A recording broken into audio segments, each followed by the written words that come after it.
Okay, you guys are able to hear me now? Okay. All right. Finally. I didn't know what happened. Okay, guys. So today, guys, we're gonna do a review for the final exam, which is gonna do on Thursday. Um, as you guys know, it's gonna be 100 question. It's gonna be 200 points. It's gonna be on the last 7 chapters, which is the chapter for the lung diseases, chapter for kidney diseases, and chapter for the GIT, chapter for bone disease, chapter for skin, and the last 2 chapters for shock in adult and shock in um, children. Okay. Um, so it's still a big portion of your grade. It's 200 points. So work very much for that, especially if you are borderline.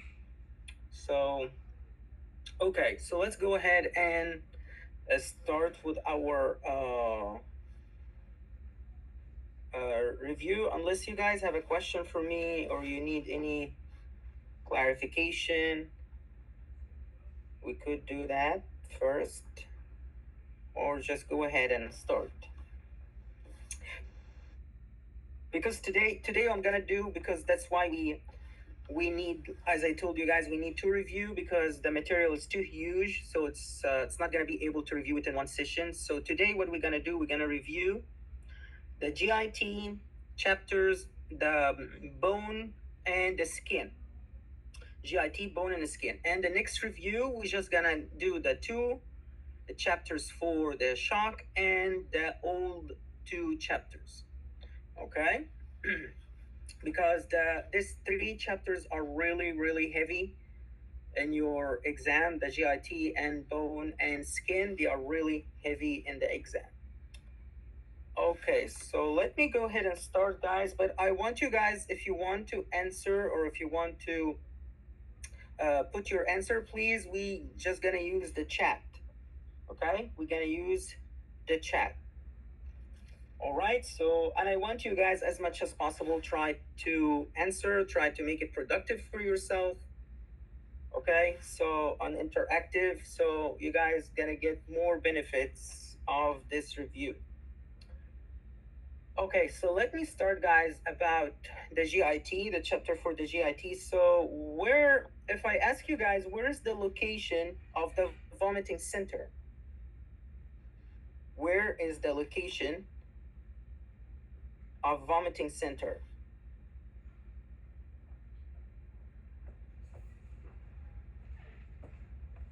Okay, just a second.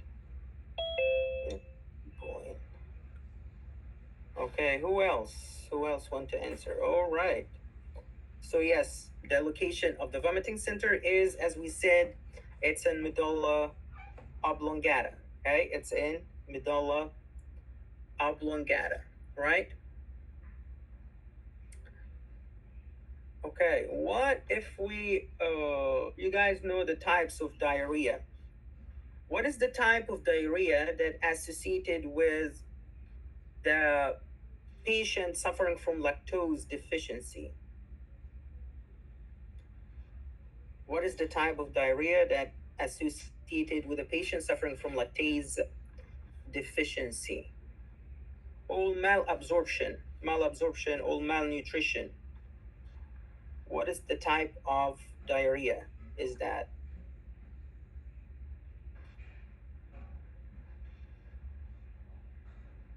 if the patient is having a substance that is not absorbed or that he is not able to absorb this substance? So, what do we call this type of diarrhea?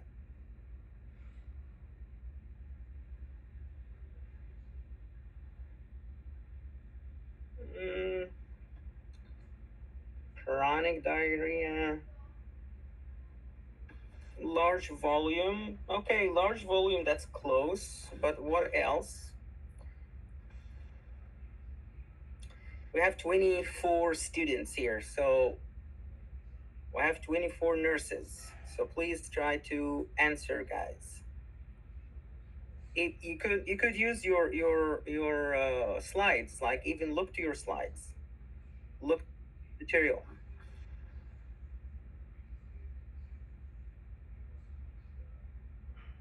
Okay, yes, so that's correct, guys. So the type of diarrhea that associated with a patient suffering from lactase deficiency is osmotic diarrhea. Osmotic diarrhea, okay? Because we said it's a substance, is not absorbed. It stay in the colon and keep absorbing water.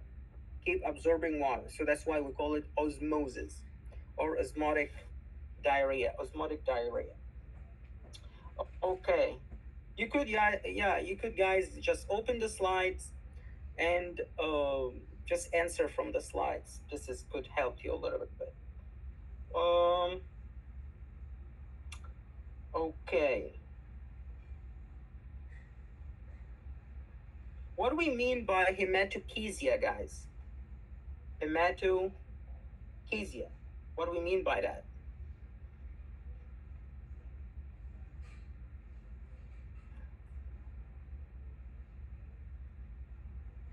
Hematochezia.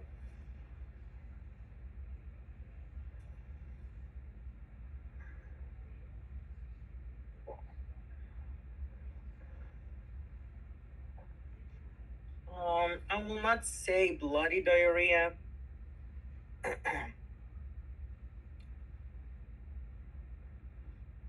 Who else want to answer that? Blood from the rectum. Okay, how this? No, it's not a vomit.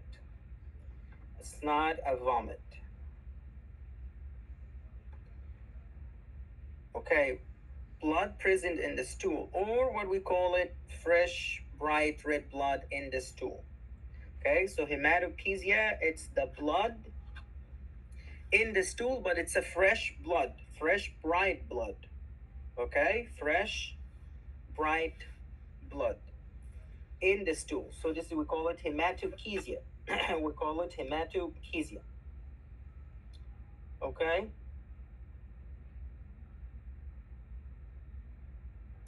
Okay. What do we mean by dysphagia, guys? Dysphagia. What do we mean by dysphagia?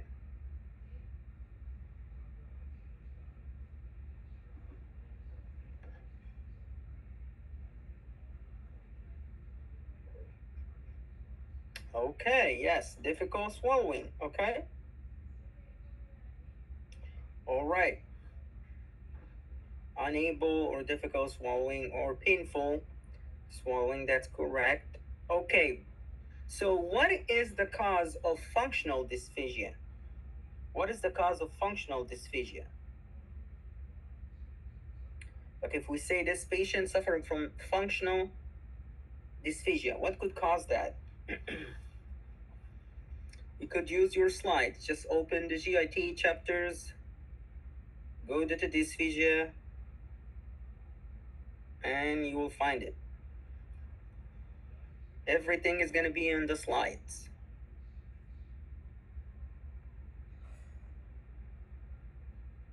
What we mean or what causes of functional dysphagia.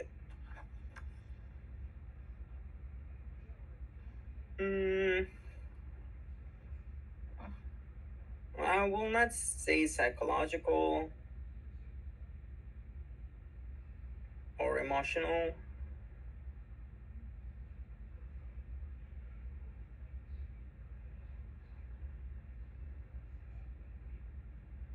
All right. Okay. So it is neurological and muscular diseases. Neurological or muscular diseases. Like what? Like dermatomyositis or neurologic impairments or neurologic impairments. So the cause of functional dysphagia is neurological or muscular diseases. Neurological or muscular diseases. Okay. You guys know the intestinal obstruction. Intestinal obstruction. So what we mean by intussusception. Intussusception, or can you describe what is intussusception means? Can you describe what's intussusception?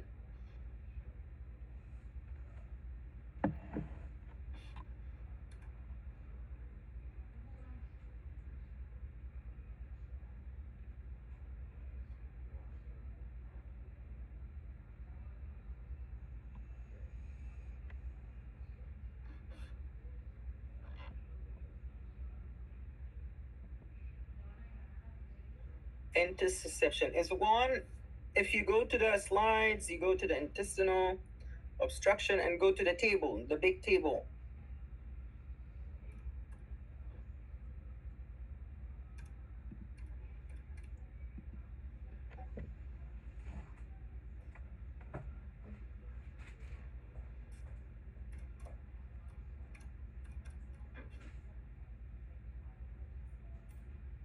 Intussusception.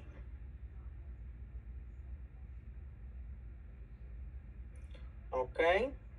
Yes, you guys are correct. Yes, it's telescoping of lobe of intestine into another lobe of intestine.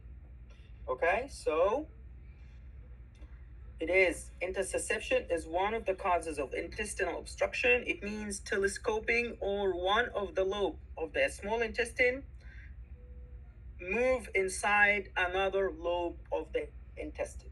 Okay, moving inside or telescoping inside another lobe of intestine, and is more common in children. More common in children. Okay. Okay. You guys are able to tell me in case of intestinal obstruction,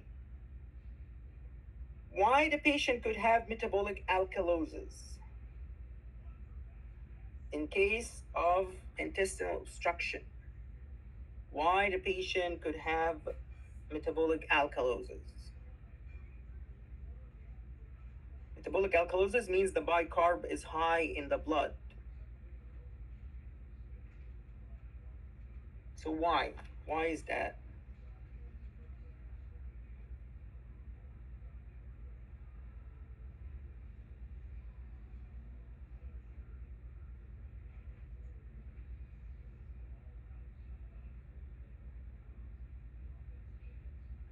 Okay, we could say loss of water and electrolytes, but this is like a still wide. I need to be more specific. What actually we lose? What actually we lose, and from where? What actually we lose? Blood flow? Mm, okay, we are close. So we are losing what? Gastric acid. We're losing the gastric juice, guys, because we are losing gastric juice. We are losing the gastric juice. Okay, and what's present in the gastric juice? What is present in the gastric juice that we lose?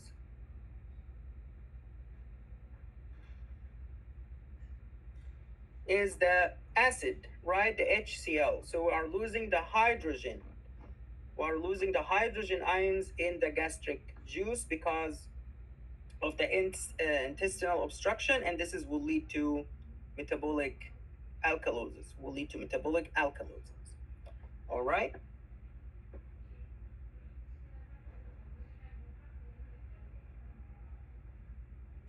Okay, let me ask you this, guys. If the patient have less than 2 bowel movement a week, so is this patient is suffering from constipation or not? He has less than 2 bowel movement a week. No. Why is that? Why? You guys say no.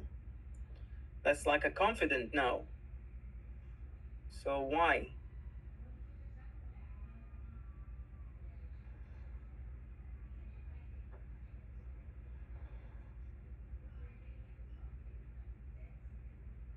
Okay, you guys are good. Yes, because less than 2 means it's once a week, and once the week is still normal. It is not constipation. Yes, you guys are awesome. You guys are good. Yes, so less than 2 means once a week, and once a week still normal. So he doesn't have constipation. He doesn't have constipation. All right.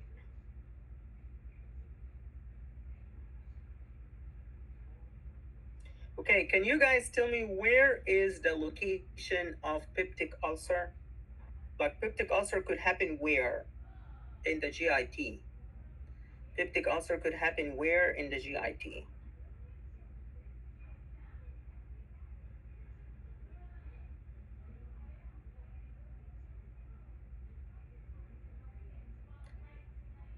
Where in the GIT the peptic ulcer will happen? You could go to the slides, read that, and you will never forget it.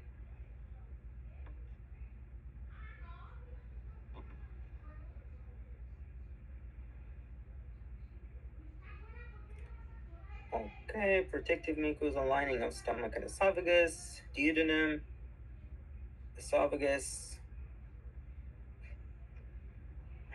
Okay, Sharon, that's correct. So peptic ulcer, it's any ulcer in esophagus, stomach, and duodenum. Okay, so stomach, not just the stomach. Peptic ulcer means it's an ulcer anywhere in the esophagus, stomach, and duodenum. If it's just the stomach ulcer, we call it gastric. We call it gastric ulcer. If it's just stomach ulcer. But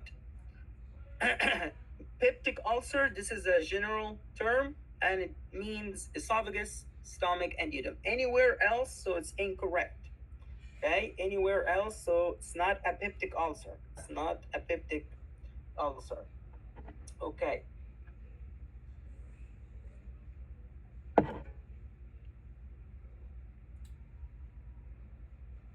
Okay, what is the most common factors that could lead to duodenal ulcer? What is the most common factors that lead to duodenal ulcer?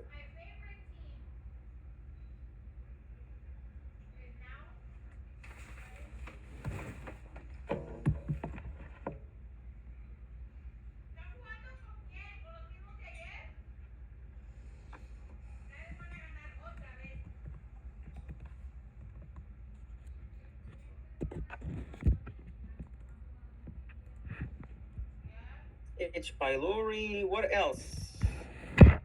What else could lead to that?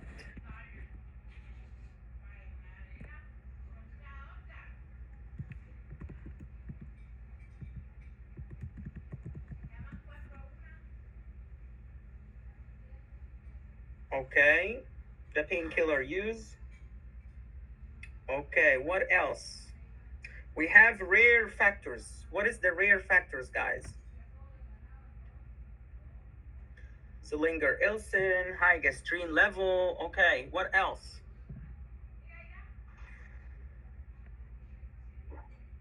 All right. So, guys, this is what I want. Rapid gastric emptying. Rapid gastric emptying. Okay, so one of the most important factors to produce duodenal ulcer is what you guys just said, rapid gastric emptying. But why? Why rapid gastric emptying lead to duodenal ulcer? We need to know why.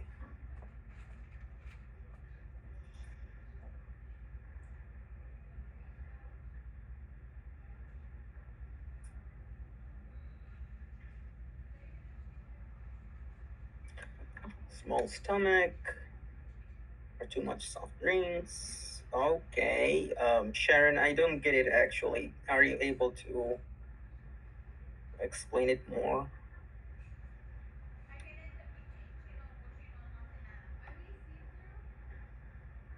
Like you guys said, overwhelming capacity of the stomach.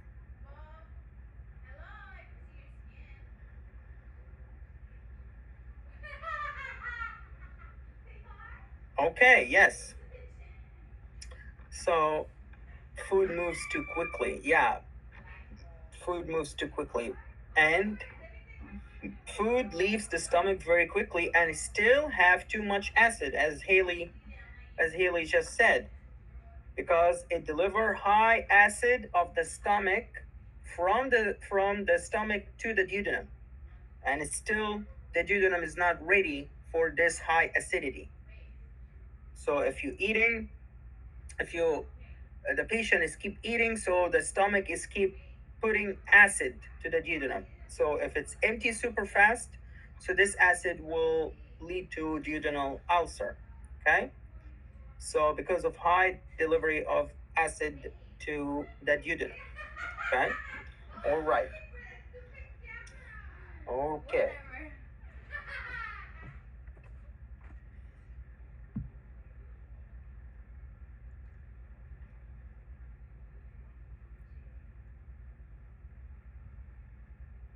Okay, what is the most uh, characteristic feature of the ulcerative colitis, or the lesion, or for the inflammation in the colon?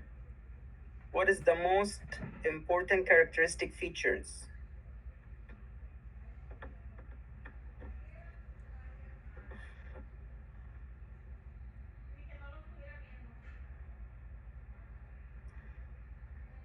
Ulcerative colitis. You could open ulcerative colitis. Yes. What is the most characteristic feature? Okay. Here lesions are continuous. So there is no skip lesion, right? No skip lesion. What else? What else is very characteristic? What else? So ulcerative colitis, number one, it's a continuous, no skip lesion. Okay, not transimural. What do we mean by that? What do we mean by non-transimural?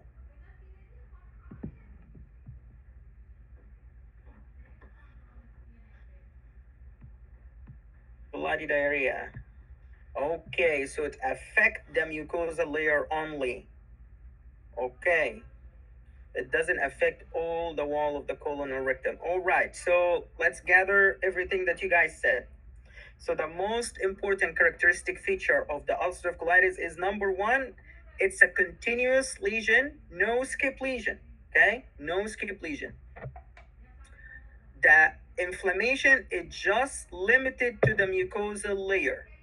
It does not include any other layer, just stay in the mucosa, right?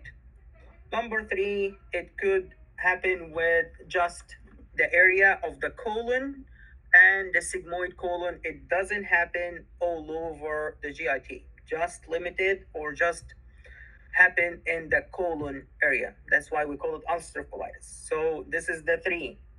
So the most important ulcerative colitis feature is lesion are continuous, no skip lesion, limited to the mucosal layer, the inflammation limited to a mucosal layer, and last thing, it just happened in the colon, the sigmoid colon and the rectum. Okay, so be careful with these features, guys.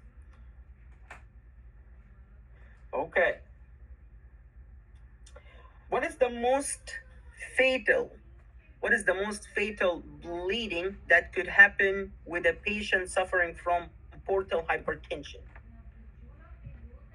What is the most fatal bleeding or dangerous or serious bleeding that could happen from a patient suffering from portal hypertension? I want the rest of you guys to answer, please. Try to answer. Even open the slides, look to the answer. Everything is in the slides, guys, but make it interactive to yourself. Okay? You will never forget that, believe me.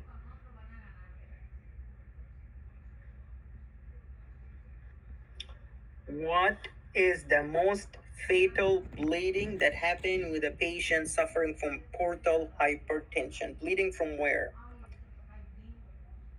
Okay, yes, rupture of varices. Yeah, where is this varices? Where is the most fatal one? Okay, Jasmine, that's correct. Yes, that's what I'm waiting for. Marie, yeah, that's what I'm waiting for. Okay. Yes, esophageal bleeding. Yes, Hazel, that's correct. Right, esophageal bleeding. So the most fatal bleeding that happen with a patient suffering from portal hypertension is esophageal varices bleeding or esophageal varices rupture. Okay, that could kill the patient. As I told you guys, I lost my grandmother because of that. She died from bleeding esophageal varices, and at the time it was from more than 20 years ago. So at this time we didn't have any treatment for that. Okay.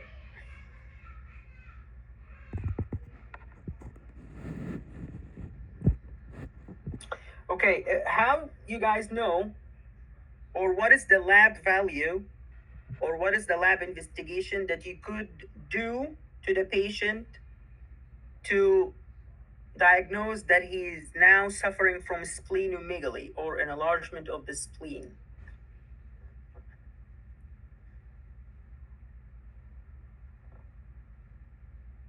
What is the lab value that you need to do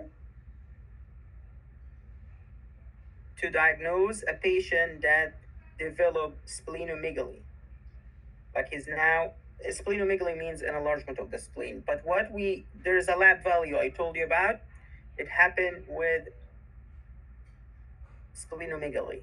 You could open the slides, look at it, it's there. Everything is from the slides.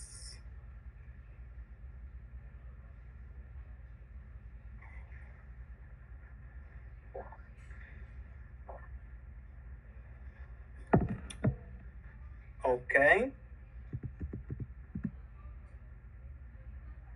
High white cell count. Uh, Open the slides. It says different than that. Yes, thrombocytopenia. What do we mean by thrombocytopenia is lack of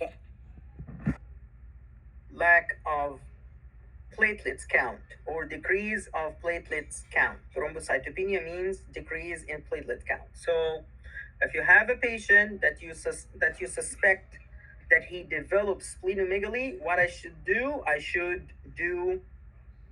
the platelet count. I should do the platelet count, and if I find it's a low platelet count, so that will make the patient or confirm the diagnosis of a splenomegaly. Okay.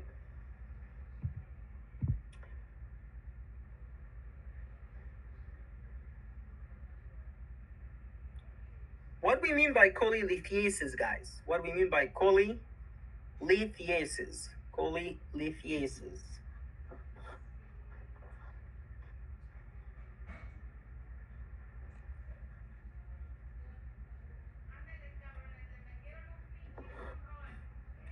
Cholelithiasis.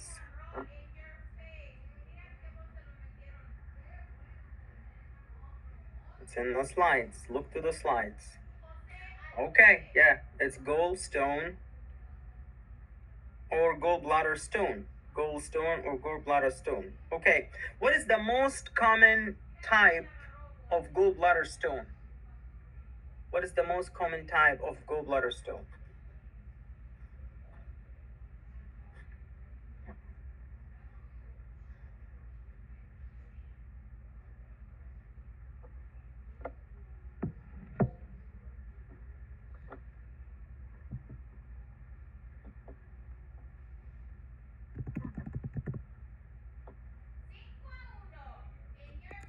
What is the most common type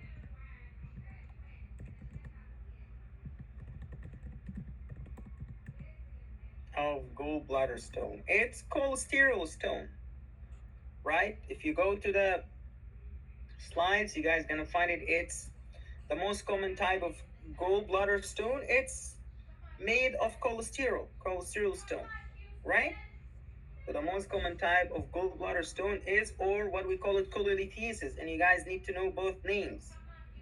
So when they said cholelithiasis, means that's a gallbladder stone. Okay, so we said cholesterol stone, right?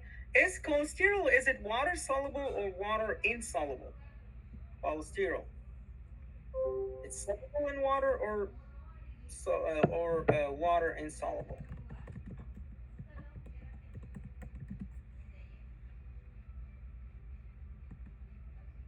It's water insoluble, right? Okay. So you guys are correct. You guys are awesome. Yes, so the most common type of cholelithiasis is cholesterol stone, and it is water insoluble. Water insoluble. Cholesterol is a fat, okay? It's a lipid, so it's water insoluble. Okay, so uh, okay, so let's move to the second chapter, which is the bone diseases. Okay, so let's talk about bone. Okay, let me ask you guys this: what is, or what we mean by, um, what do we mean by a pathological fracture? What do we mean by pathological fracture?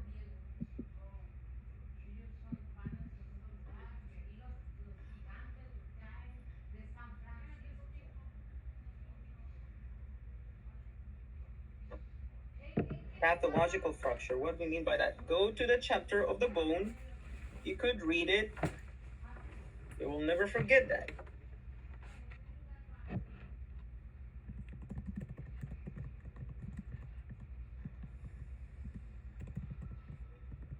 All right. Okay.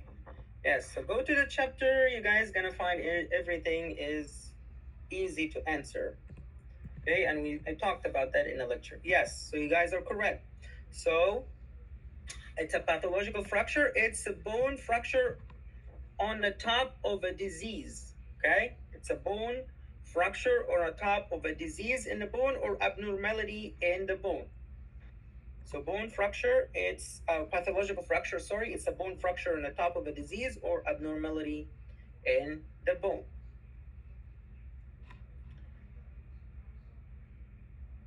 Okay, what is the most common type of fracture in athletes? What is the most common type of fracture in athletes?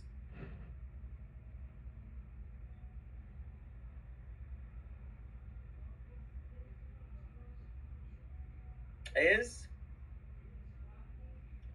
yes, it's a stress fracture. Stress fracture, which is what we call it micro fractures, because if you are training too much or you are um, doing too much training or exercising, so that will make the micro fracture, which we call it stress fracture. Stress fracture. Okay.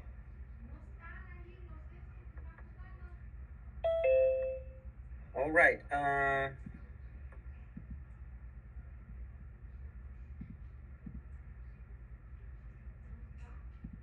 What is the difference, guys, between dislocation and subluxation?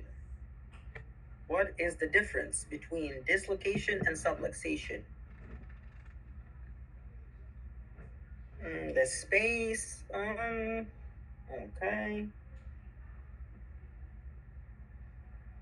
Okay. What else, guys? I told you to put that in your note. Yes, loss of alignment. Loss of alignment or the straightening of the anatomy or the bone is not straight. The bone is not straight.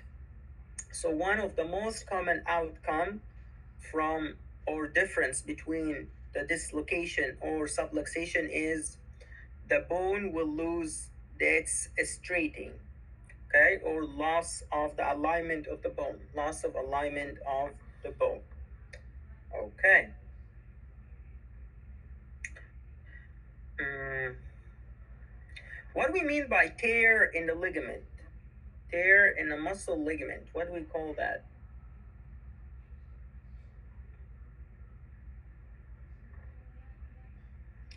Tear in a ligament. There is the table. Okay, yeah. So this is easy one, right? Tear in ligament is a sprain. Is a sprain. Because I told you tear in a tendon. This is, we call it a strain. Okay, so I told you the T with the T, so don't be confused. So tear in a ligament is a sprain. Okay, if you have a patient that's suffering from inflammation in the extensor carpi radialis brevis muscle, so what we call this inflammation?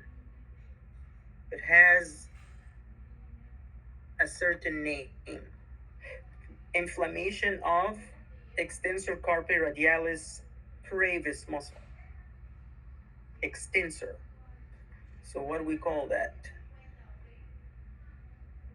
Okay. Yes, tennis elbow or what? We call it tennis elbow or what? What is the other name?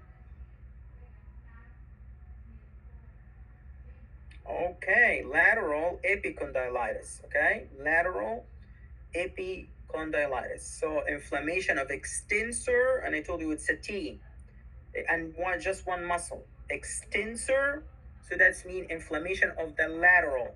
Okay, lateral epicondylitis. You guys are awesome. Okay, if you have a patient that he's broke or has a leg fracture, and he put his leg in a cast for more than 8 weeks. For more than 8 weeks. So, what type of osteoporosis that he will suffer from? What type of osteoporosis that the patient that he put his broken leg in a cast for more than 8 weeks? So you could go to the types of osteoporosis. You're gonna find that.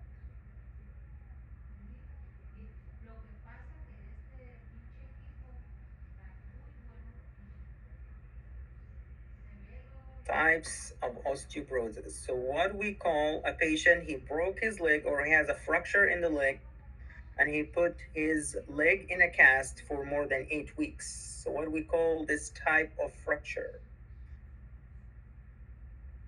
Open the slides, go to the type of osteoporosis, and you're gonna find it. Okay, yeah, so we call it classical regional osteoporosis. Regional or classical regional osteoporosis. You guys are good. Okay. Okay, so be careful. I want your attention, guys. In a process of osteoporosis, or one of the mechanisms of osteoporosis, that we said the rank receptor is attached with the rank L protein. What's going to be the result of that? When the rank L protein attached with the rank receptors, what's going to happen in a patient suffering from osteoporosis? What's going to happen? So go to the mechanism of osteoporosis. What's happening?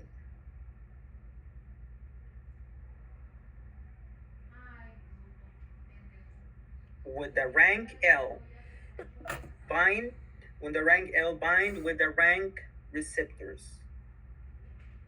So what's going to happen?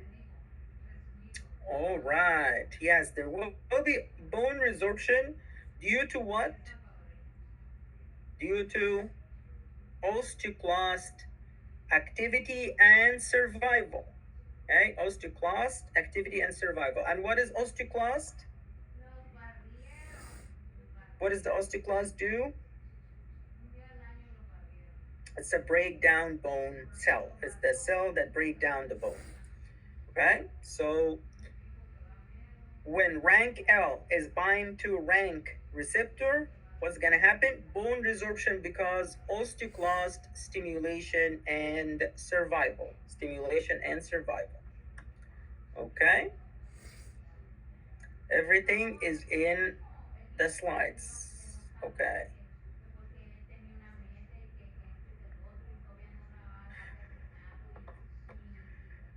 Okay, so we said in osteoporosis, if rank L, when rank L, okay. All right. Thank you, Laura. Thank you, Laura. Thank you. Yeah, Laura, she put it here. Okay. Here you go. Yes, that's good. Okay.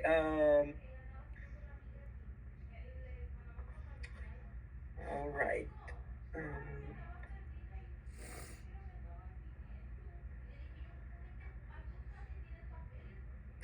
okay. Can you guys tell me what is the pathology of the Paget disease? What is the pathology in Paget disease? Or how can you explain the pathology of Paget disease? Go to the Paget disease, you guys gonna find it. Okay, so don't need to memorize it. Go Paget disease, search for the pathology. What's the pathology? Increased metabolic activity in spongy bone. Okay, what else? What else?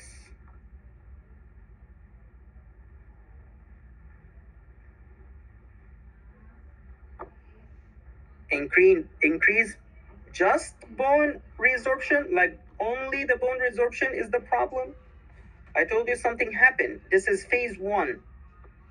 Yes, increased bone resorption, this is phase 1. I told you there is another phase. And you guys look to the two picture of the skull.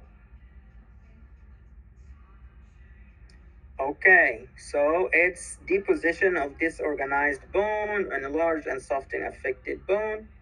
Okay, so let's summarize all what you guys said here.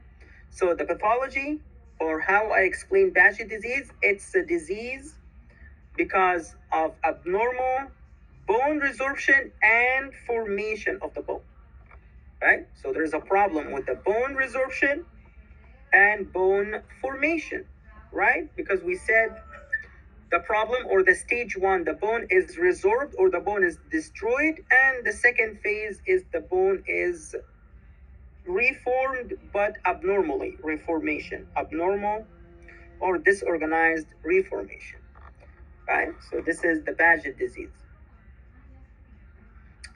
Okay, if you guys have a patient and you did an x-ray to the patient and you find out that he has sequestrum and nivelcrum in the x-ray, so what is this patient is suffering from? If you have a patient and you did an x-ray for the patient and you find in the x-ray there is a sequestrum and nivelcrum bone, so what is this condition? What is the patient suffering from?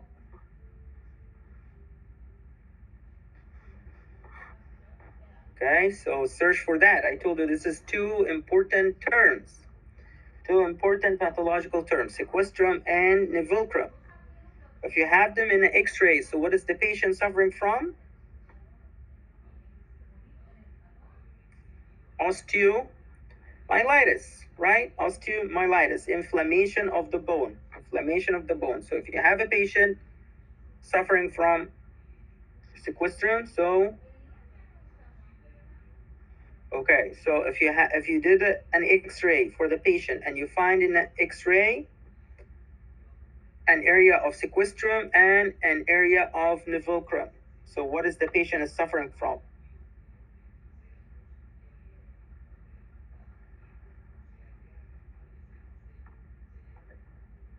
But what do we mean by sequestrum, guys? Do you guys remember the name or the terminology? Sequestrum means what? All right, it's a dead bone or devitalized bone.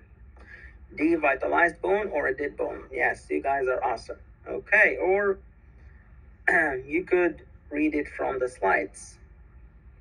Okay, so let's move on.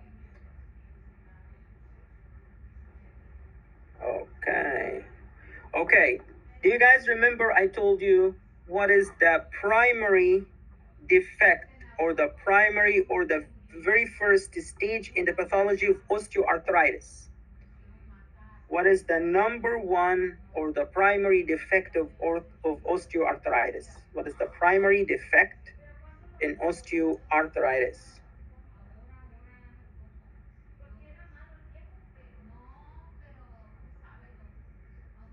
Go to osteoarthritis, you're gonna find it number one, loss of articular cartilage or damage of the cartilage that cover the bone, right? Or what we call it, articular cartilage.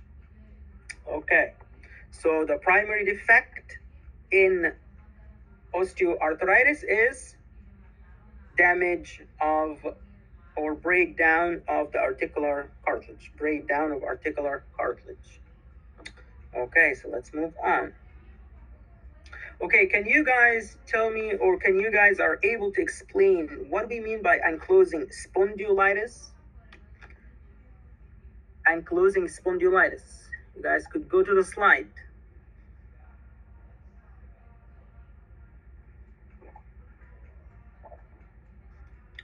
What do we mean by ankylosing spondylitis? You could go to a slide. You guys gonna find the definition there.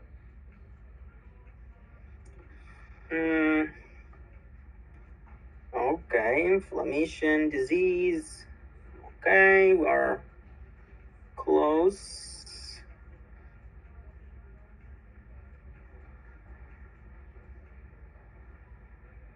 Okay, so this is inflammation or chronic inflammation that lead to stiffness and fusion of the spine and sacroiliac joint. So ankylosing means stiffness, guys. Ankylosing means stiffness. Spondylitis means inflammation of the spine. Inflammation of the spine. So if we know the terminology, we're gonna know the disease. So the ankylosing spondylitis is chronic inflammation lead to stiffness and fusion of the spine and sacroiliac joint. Sacroiliac joint. Okay.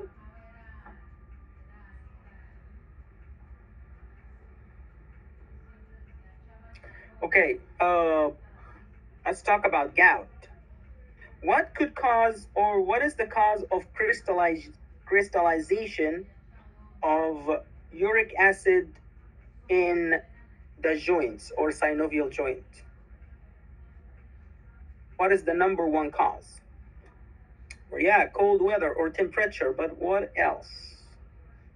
Before the cold, I have to have what? Before I have to have cold weather. What else I have to have before that?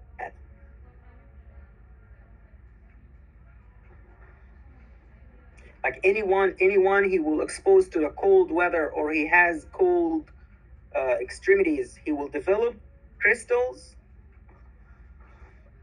What else? What first we need it?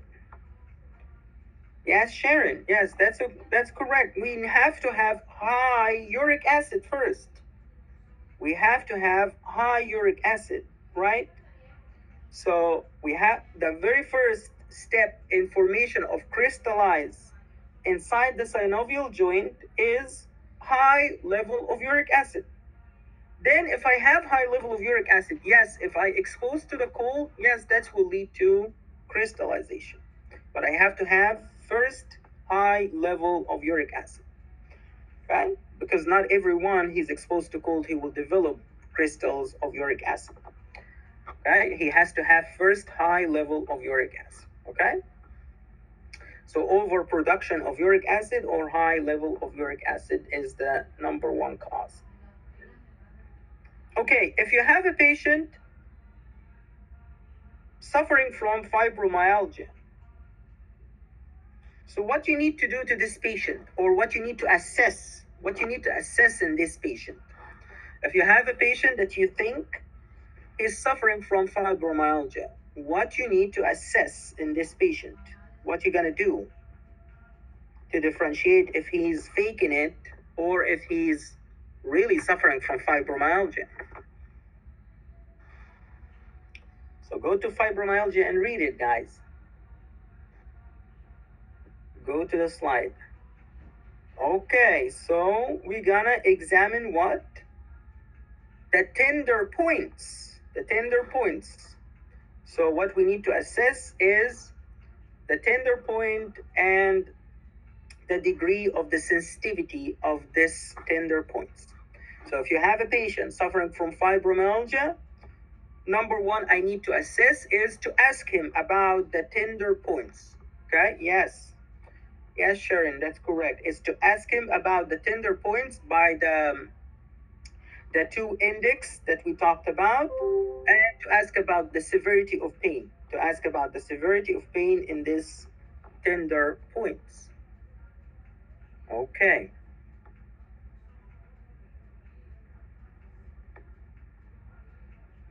What is, let me ask you this, guys. What is the age in women that they start to lose bone mass? Or what is the event, not just the age? Like, what is the event that happened to the females or the women that they start to lose bone at this age? Is yes. All right. We have a lot of confident answers here. That's what I like. Yes. So yes, menopause. That's correct, guys. That's really correct. Okay. So yeah, the females, by the age of menopause or by around the time of menopause, no, it's not 35. That's too young. No, it's not 35. No, 35 is too young. I guess about 50. About 50. Nowadays, it's about 50. Okay, yeah. No, 35, that's young. No, actually, the females around age of 30, they have their highest number of bone density. The peak, that we call it the peak of bone density in females, it's at the age of 30. At the age of 30. No, a menopause, it's around like 50, 50, 55 now. Right? 35, that's too young. Okay. Or that's what I think. maybe you guys think it's old, but no, it's too young. Okay. Let me ask you something else. Okay, if you have a patient that he has uric acid crystals in soft tissue or the connective tissue, so what do we call that? If you have a patient is suffering from uric acid crystal deposit in soft tissue or connective tissue, so what do we call that? What do we call this condition? Deposit of uric acid in soft tissue or connective tissue, the crystals. Okay. Tophaceous gout or chronic gout, right? Chronic gout or tophaceous gout. This is the type of the gout that you have the uric acid crystal deposit in the soft tissue. Okay. What is the most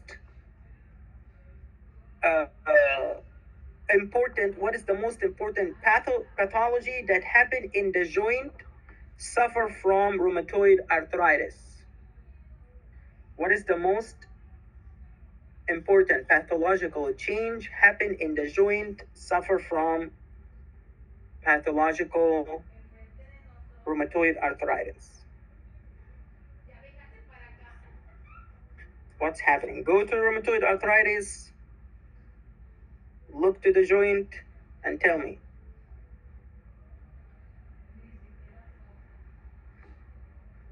What is the most important pathological change happen in a joint suffer from rheumatoid arthritis? Go to rheumatoid arthritis. You guys gonna find it in the picture of rheumatoid arthritis.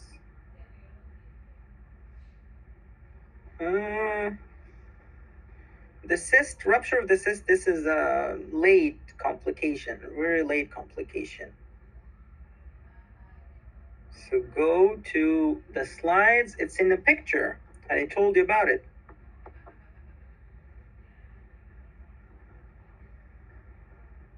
Okay, so we said thickening of synovial joint and infiltration of antibodies. So what do we call that? There's one word for all that. We call it pannus. We call it pannus, right? We call it pannus. So the most important pathological change that happen in a joint suffer from rheumatoid arthritis is thickening of synovial joint and infiltration of antibodies, or what we call it pannus. Okay, pannus change in rheumatoid arthritis. Okay, so we are done with this chapter, so let's go to the skin. So you could guys go to the skin chapter and get ready. Okay.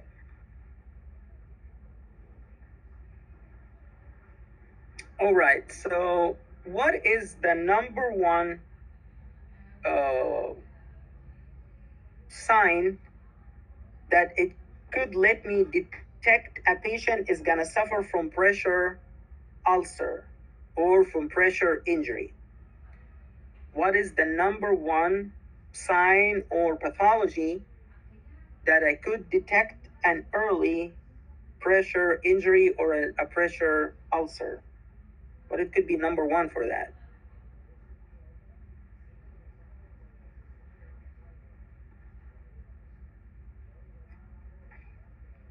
Decreased mobility. Yeah, decreased mobility will lead to that. That's the cause of it. But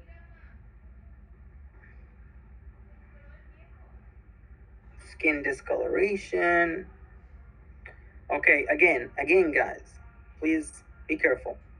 What is the number one sign or number one pathology? I'm asking about the pathology. Okay, that could make me detect an patient is gonna develop pressure ulcer or pressure injury. What is number one?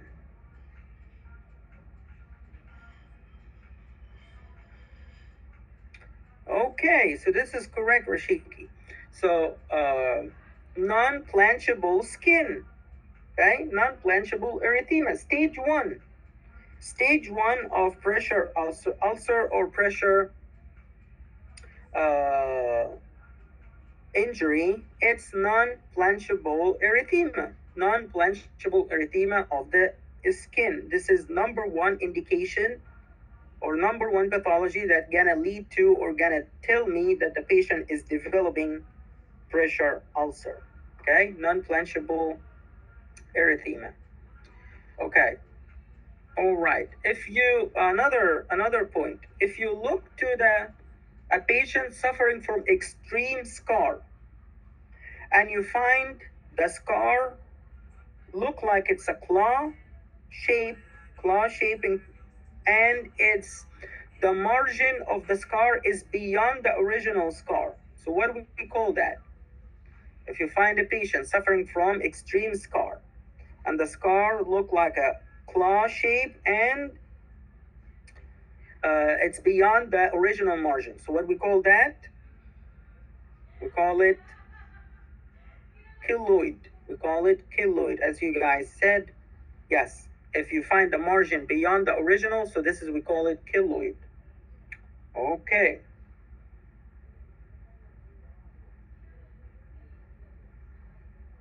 Okay, can you guys tell me what's the difference between dermatitis and eczema?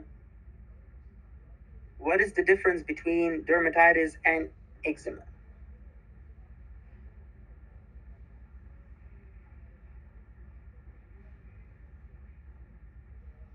All right, so you guys are really know that. Okay, I was trying to trick you guys. Okay. Okay, you guys are awesome. Yes, there is no difference. There is no difference between dermatitis and eczema, they are the same disease. They are the same disease. It's just different name because eczema, it's an old name. Eczema, it's just an old name. Okay, but now we call it dermatitis. But they are the same condition. They are the same condition. Okay, so you guys are awesome. Okay.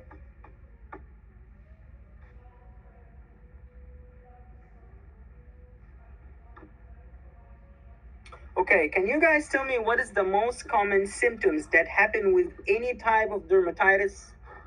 What is the most common symptoms that happen with any type of dermatitis? What is number one? Or any symptoms. Any symptoms happen with dermatitis if the patient, but the most common, we said there is a most common symptoms. Just itching, guys? Just itching? What else? What else other than itching? Inflamed skin and flaky skin. This is in a certain type. It's not in every type, but I'm talking about general. Yes, so in general, guys, as you guys said, very good thing. Yeah. Hair loss. Hair loss. We said it's going to be leathery.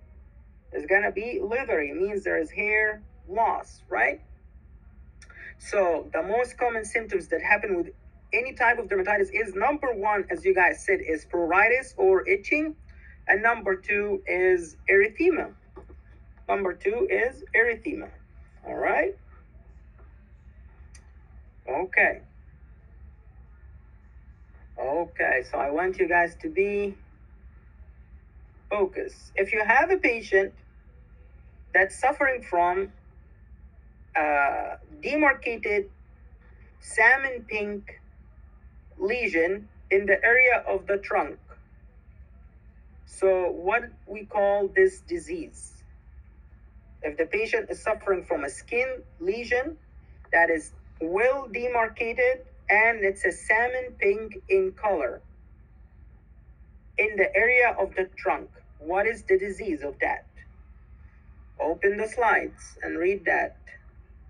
Salmon pink, well demarcated lesion in the area of the trunk.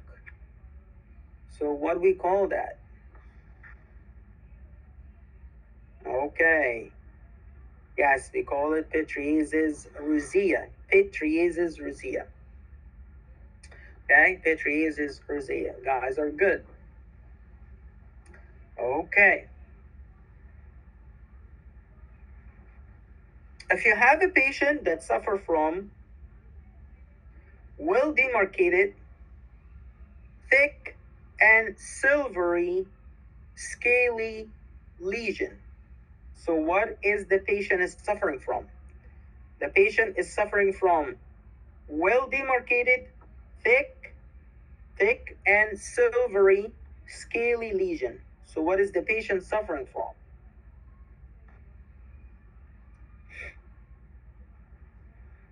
What do you guys think?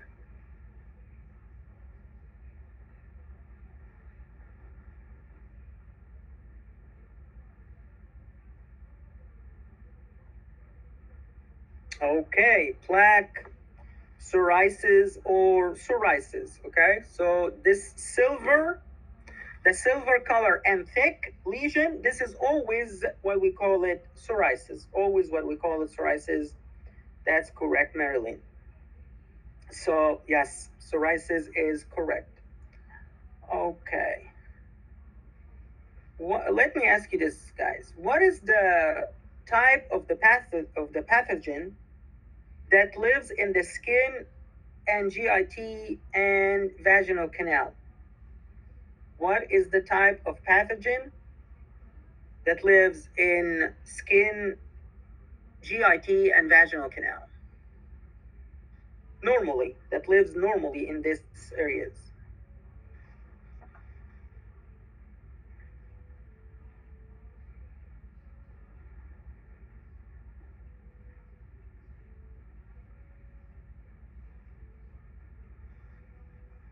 Okay. Yes, Candida albicans. Candida albicans. So it's a fungi. Candida albicans, it's a fungi that's normally live on the skin and the GIT and the vaginal canal. All right? Okay, Candida albicans. Okay.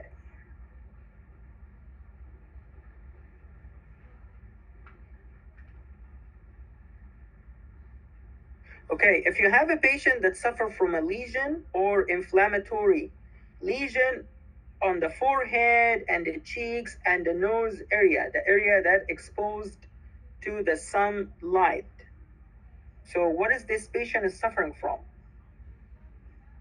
If you have a patient that's suffering from inflammatory region in forehead, cheeks, nose, and around the eye. So because of the sun exposure, because of the excessive sun exposure. So what do we call that? Because of excessive sun exposure. So what do we call that?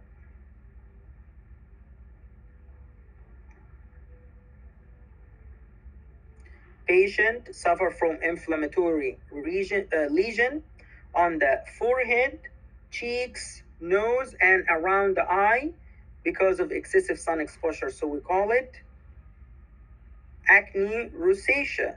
Acne rosacea.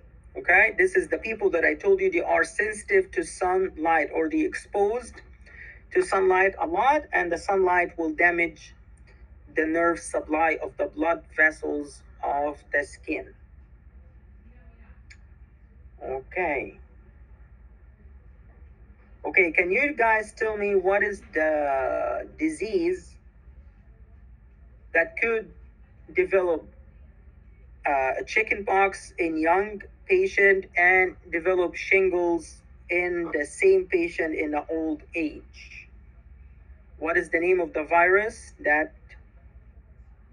cause chicken pox in young age and could cause shingles in the same patient in old age? Okay, what we call it? Herpes zoster, guys. Herpes zoster. Okay? Herpes zoster.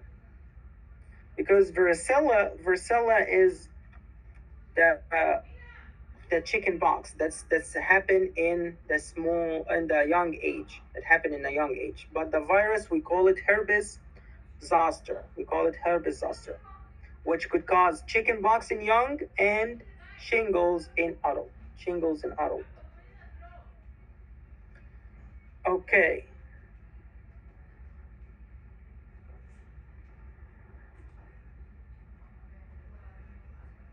If you have a patient that suffer from ringworm infection, if you have a patient that suffer from ringworm infection, so what is the parasitic treatment that you're gonna use? What's the parasitic treatment that you're gonna use if you have a patient suffering from ringworm infection?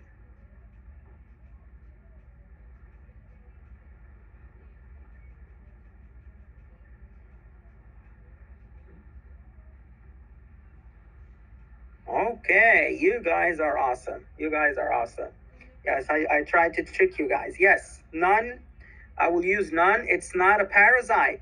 It is not a parasite. It is fungal infection. Fungal infection. That's great. You guys are awesome. That's great. Okay, so yeah, if the patient is suffering from ringworm infection and he tell you, okay, so what's the parasitic treatment you're gonna tell me? So tell them, okay, I will give you none. It's a fungal infection. It's a fungal infection. You guys are awesome. Okay.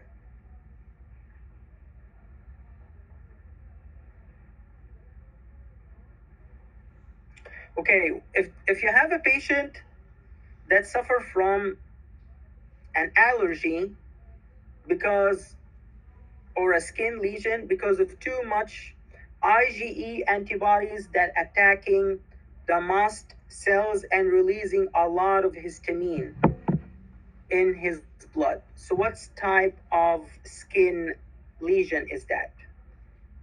If you have a patient is suffering from skin lesion or inflammation of the skin because of too much release of IgE antibodies, that's make the mast cells in our blood release a lot of histamine. So what do we call this inflammation? No, this is not contact dermatitis. This is what, guys? Yeah, urticaria. Okay, urticaria, because urticaria it's an allergic reaction, a very massive allergic reaction. It starts by the IgE antibodies will rupture the mast cells to secrete a lot of histamine and lead to massive allergic reaction. Okay. All right.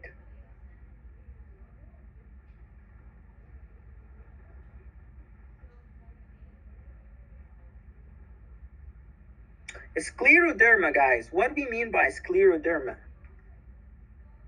What do we mean by scleroderma?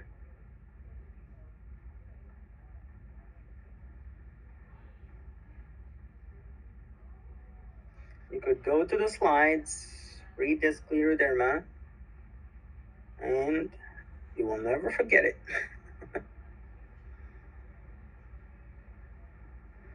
What we mean by scleroderma.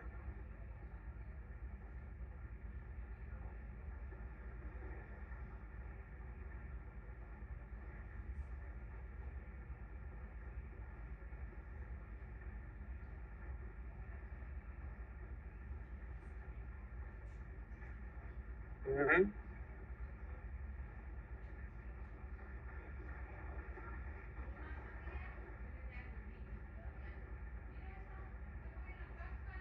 Okay, so this is sclerosis of the skin or fibrosis of the skin.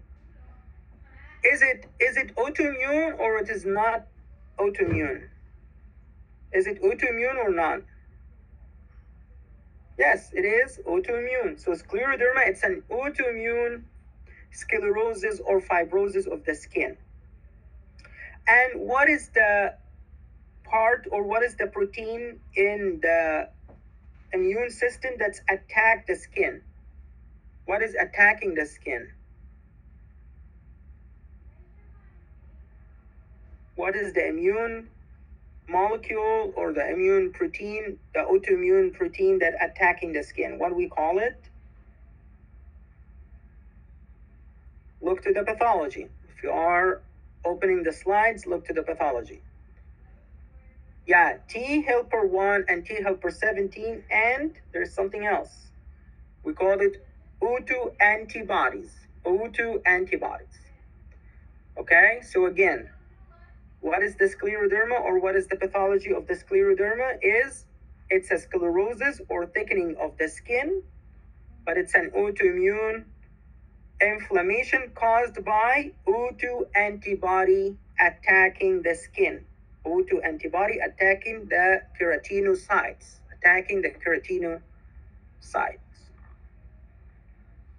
Okay, something else. If you have a patient that's suffering from a lesion and the lesion has a ruled out border and deep center. So what is this type of the lesion? If you have a lesion in the skin that it has ruled out border and deep center, what is this type of the lesion?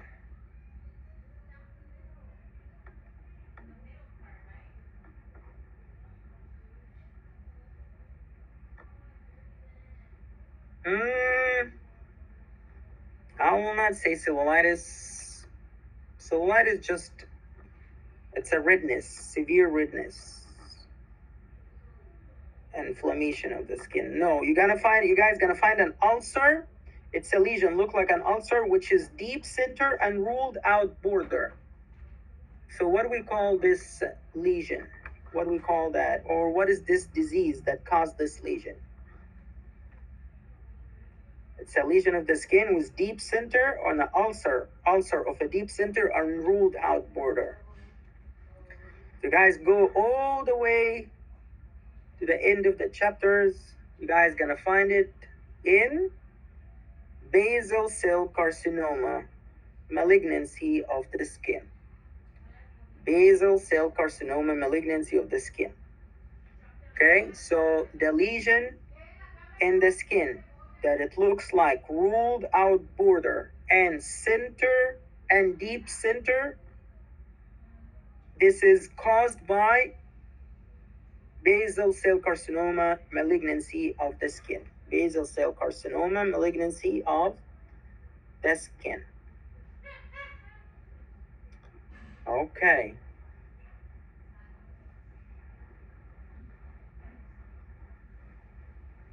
All right. Okay, what do we mean by furuncles, guys? What do we mean by furuncles?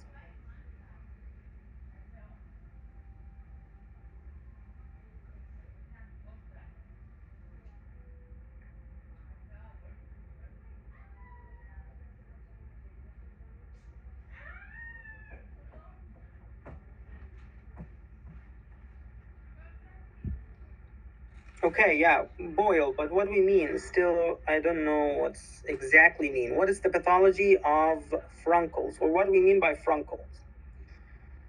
What do we mean by fruncle?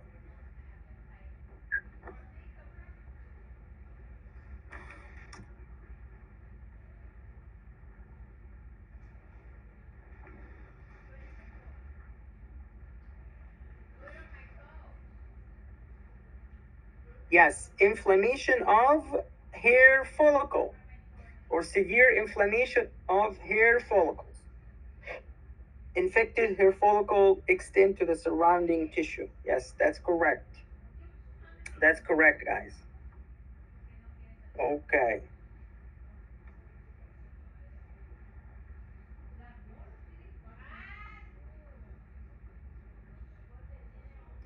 Okay, can you guys tell me what we mean by nevi in the skin? What is the nevi?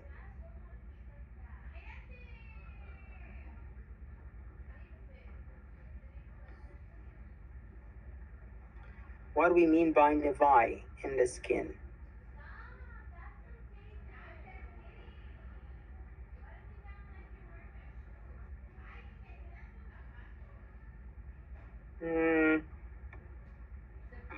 Okay, yeah, so this is a mole or what we call it a benign skin tumor. Okay, a benign skin tumor. Is it normal to have regular borders or irregular borders? The mole or the nevi, it has regular or irregular borders? Okay, so it has regular and well demarcated borders.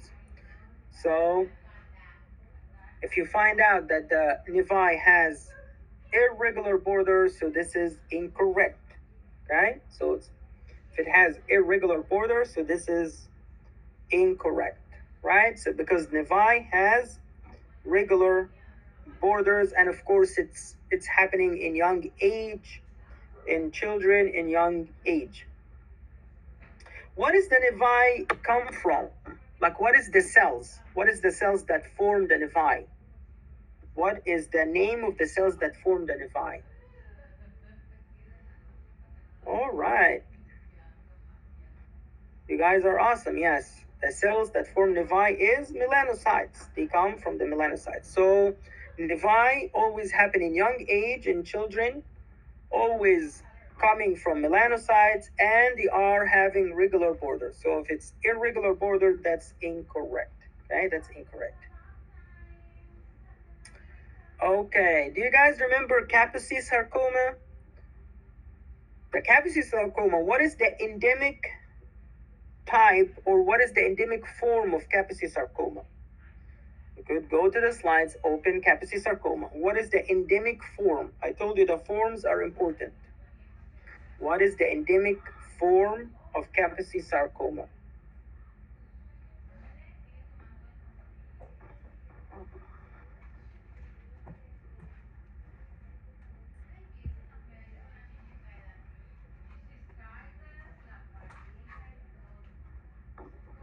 Go to the Kaposi sarcoma, read the forms. You guys gonna have an endemic. Where is the endemic form of Kaposi sarcoma?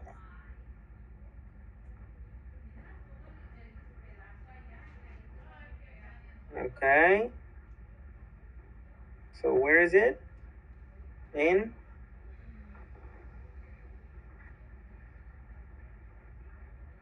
Equatorial Africa, right? In Equatorial Africa. So anything other than that is gonna be incorrect, right? So Kaposi sarcoma, it's endemic where?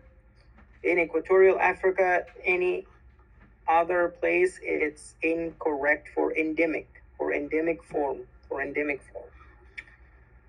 All right, guys. So this is everything I want to say for these 3 chapters.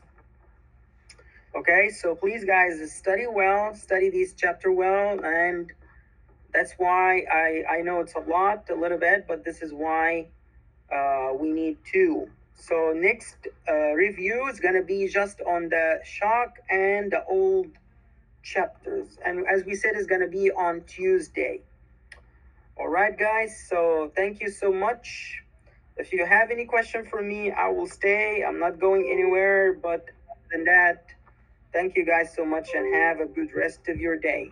Thank you, guys. Thank you, guys. If you have